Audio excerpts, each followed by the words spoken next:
Hello guys, নমস্কার। আজকে সকালে উঠেই ছাদে গিয়েছি, যে দেখি চালকুমড়ো গাছে অনেক ফুল ফুটেছে এবং সুন্দর গাছও হয়েছে। তাই আমি কিছু ফুল এবং পাতা ছিঁড়ে নিয়ে এসেছি ভাজি খাওয়ার জন্য। বাসায় ফিরে এসে আগে আমি কোয়েলের ডিমগুলো ধুয়ে নিলাম, কারণ এটা আমার শাশুড়ি খায়। তারপর আমি ওই ফুল ভাজার জন্য কিছু চাউল ভিজিয়ে রাখছি, পোলার চাউল দিয়ে বড়াটা করলে খুব মজা হয়। তারপর রান্না করার জন্য আমি মাছ নিয়েছি। মাছটাকে ভালো করে ধুয়ে পরিষ্কার করে তাতে হলুদের গুঁড়া এবং লবণ দিয়ে ভালোভাবে মেখে নিচ্ছি, কারণ কয়েক মিনিট আগে যদি মাছে লবণ হলুদ মেখে নেওয়া হয় তাহলে মাছটা একটু শক্ত ভাব আসে, ভাজি করতে ভালো হয়।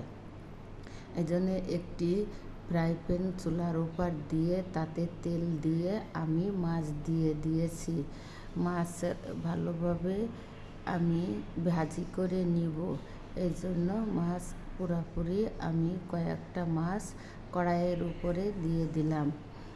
তারপর উল্টে পাল্টে মাছগুলো আমাকে ভেজে নিতে হবে।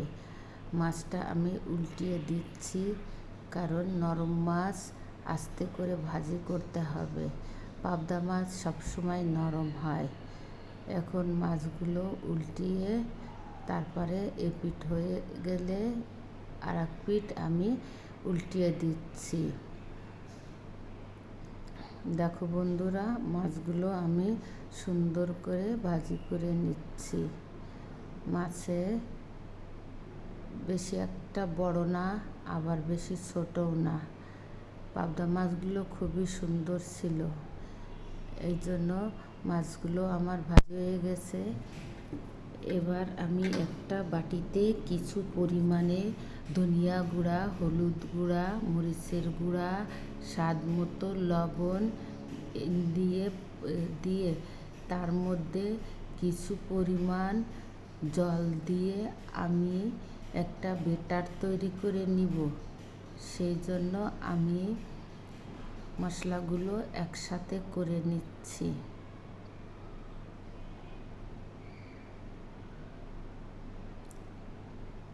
এর মধ্যে আমি জল দিয়ে দিলাম। জল দিয়ে তারপর নেড়ে চেড়ে আমি একপাশে রেখে দিব।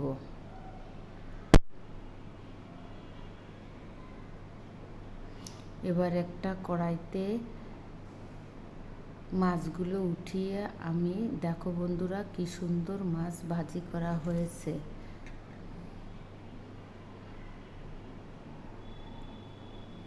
এবার একটা কড়াইতে কিছু পরিমাণ তেল নিয়ে তাতে আমি তেলটা গরম হওয়া পর্যন্ত আমি আলুগুলো ভাজি করে নিব, কারণ পাবদা মাছ আলু দিয়ে রান্না করব। আলুকে ভাজি করে নিলে সেই আলুর তরকারি খুবই সুস্বাদু হয়। এজন্য আমি আলু সবসময় ভাজি করে নিই, শুধুমাত্র সামান্য লবণ এবং হলুদ দিয়ে।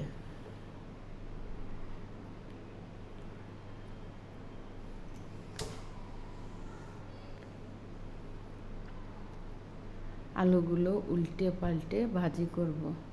এতে সামান্য হলুদ এবং সামান্য লবণ দিয়ে দিয়েছি এবং উল্টে পাল্টে ভাজি করে নিচ্ছি।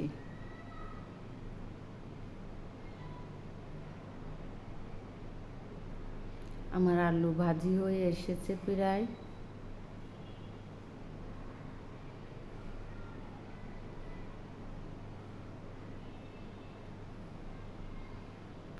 এখন আলুগুলো উঠিয়ে নিচ্ছি।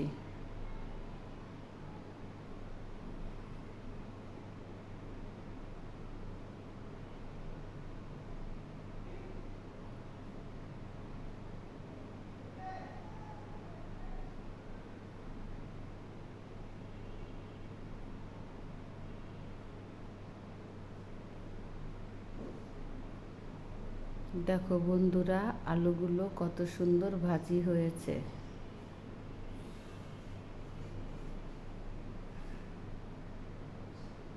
এবার ওই তেলের ভিতর আমি জিরে ফোড়ন দিয়ে তার মধ্যে গুলিয়ে রাখা মশলার ব্যাটারটা দিয়ে দিব।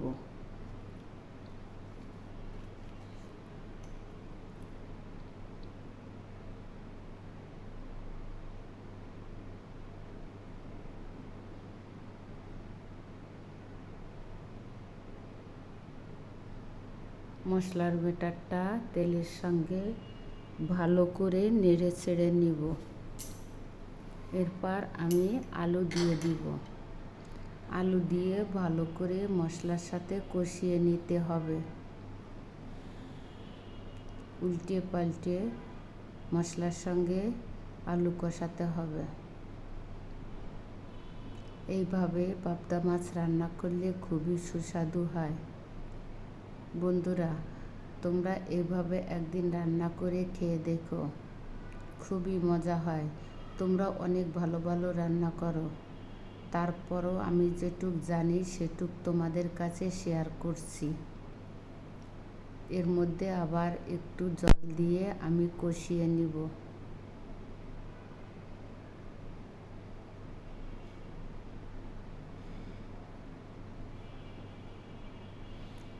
ঢেকে দিচ্ছি, ঢাকনা খুলে আবার নাড়াচাড়া করব।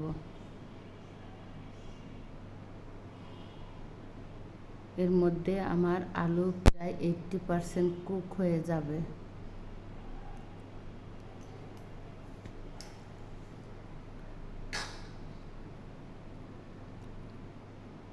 এভাবে নাড়াচাড়া করতে করতে মশলা তেলের উপর উঠে আসবে,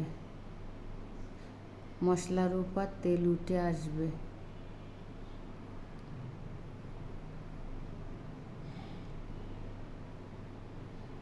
আমার প্রায় কষানো শেষ হয়ে এসেছে।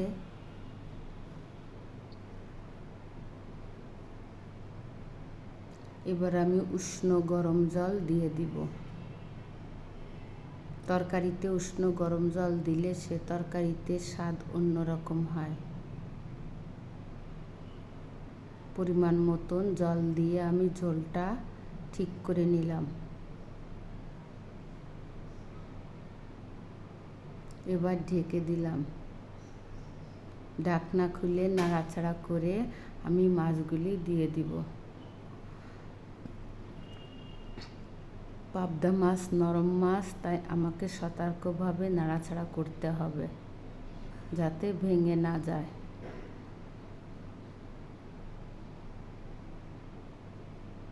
এর মধ্যে 3টা কাঁচামরিচ আমি গোড়ার দিকতে ফাটিয়ে দিয়েছি। আবারও ঢেকে দিচ্ছি, ঢাকনা খুলে নাড়াচাড়া করে নিচ্ছি। দেখো বন্ধুরা, কি সুন্দর হয়েছে। আমার তরকারি প্রায় হয়ে এসেছে।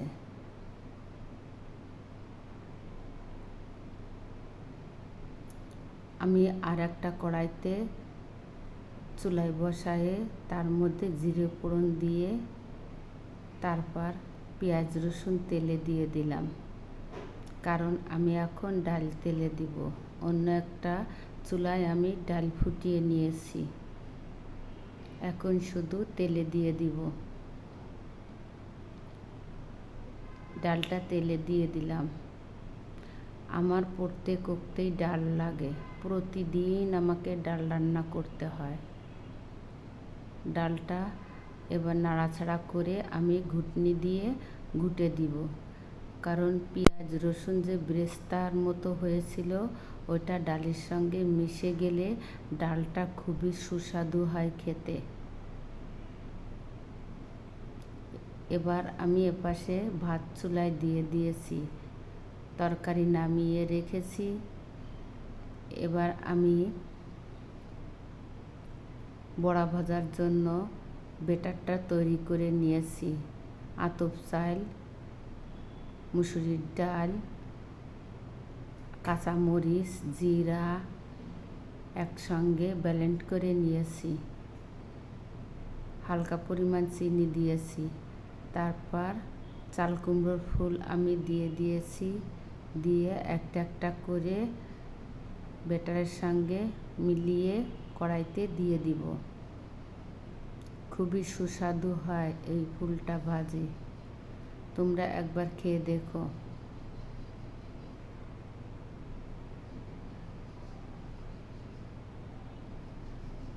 আমি একটা একটা করে পুরা বড়াটা কড়াইয়ের মধ্যে দিয়ে দিব।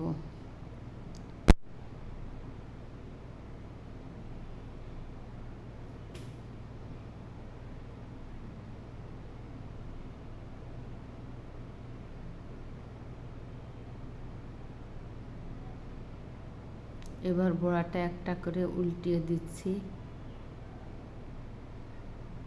এবং খুব মুসমুসে এবং ক্রিপসি হয়েছে, কারণ চালের গুঁড়া দিলে বড়া খুব মজা হয় এবং মুসমুসে হয়। আমার বড়াগুলো হয়ে গিয়েছে, আমি এখন উঠিয়ে রাখছি। এরপর যে চাল কুমড়োর পাতা ছিল, এই পাতাগুলো একটা একটা করে আমি ভাজ ভাজ করে বেটার থেকে উঠিয়ে কড়াইয়ের মধ্যে দিয়ে দিব। বন্ধুরা, তোমরা আমার মতো এরকম ভাজি করে খেয়ে দেখো, খুবই সুন্দর লাগবে। বন্ধুরা, তোমরা আমার এই ভিডিও দেখে যদি কোনো অংশে ভালো লেগে থাকে, তাহলে ভিডিও দেখার শুরুতেই একটা লাইক দিয়ে দিও, তারপর কমেন্ট শেয়ার করো।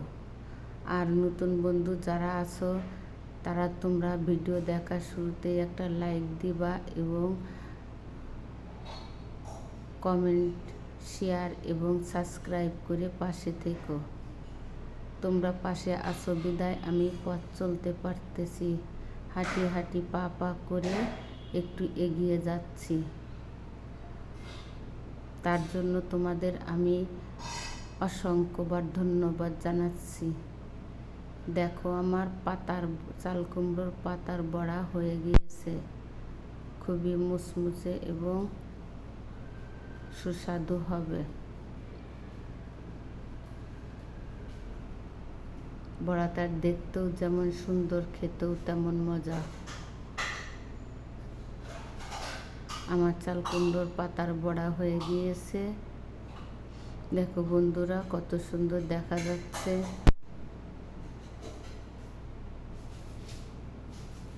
আর আমার মাছের তরকারি, সেটাও খুব সুন্দর। বড়াটার দেখো বন্ধুরা, এখন আমি ভিডিও রাখছি, আবার দেখা হবে অন্য কোনো ভিডিওয়।